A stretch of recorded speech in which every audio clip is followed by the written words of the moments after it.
আসসালামু আলাইকুম। স্বাগতম জানাচ্ছি আজকের গুরুত্বপূর্ণ সংবাদে। ইউরেনিয়াম সমৃদ্ধকরণ অব্যাহত থাকবে বললেন ইরানের পররাষ্ট্রমন্ত্রী। ইসরায়েলের বিরুদ্ধে যুক্তরাজ্য, ফ্রান্স সহ 23 দেশের বিবৃতি। শুনছিলেন সংবাদ শিরোনাম, এবার বিস্তারিত। প্রিয় দর্শক, ফিলিস্তিনের পক্ষে থাকলে কমেন্টে অবশ্যই ইয়েস লিখে আপনার অবস্থান জানিয়ে দিন। ইরানের পররাষ্ট্রমন্ত্রী আব্বাস আরাগচি বলেছেন, ইউরেনিয়াম সমৃদ্ধকরণ অব্যাহত থাকবে। তিনি বলেন, তেহরান ইউরেনিয়াম সমৃদ্ধকরণ কর্মসূচি বন্ধ করবে না। গত মাসে পরমাণু সমৃদ্ধকরণকে কেন্দ্র করে যুক্তরাষ্ট্র এবং ইসরায়েলের বিমান হামলায় মারাত্মক ক্ষতিগ্রস্ত হয় ইরান। তবে তেহরানও ইসরায়েলে পাল্টা হামলা চালিয়ে ইসরায়েলের ব্যাপক ক্ষয়ক্ষতি করেছে। আব্বাস আরাগচি বলেন, ইউরেনিয়াম এখন বন্ধ রাখা হয়েছে কারণ গুরুতর ক্ষয়ক্ষতি হয়েছে। তবে এটা স্পষ্ট যে আমরা আমাদের ইউরেনিয়াম সমৃদ্ধকরণ বন্ধ করতে পারবো না।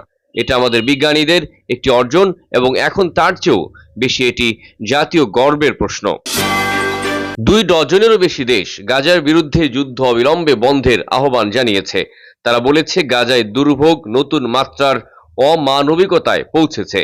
ইসরায়েলি মিত্র যুক্তরাজ্য, ফ্রান্স, অস্ট্রেলিয়া, কানাডা, ইউরোপীয় ইউনিয়ন সহ আরও 21টি দেশ যৌথ বিবৃতিতে বলেছে, যুদ্ধ এখনই শেষ হওয়া উচিত। স্বাক্ষরকারীরা আরও বলেন, গাজার বেসামরিক নাগরিকদের দুর্ভোগ নতুন গভীরতায় পৌঁছেছে।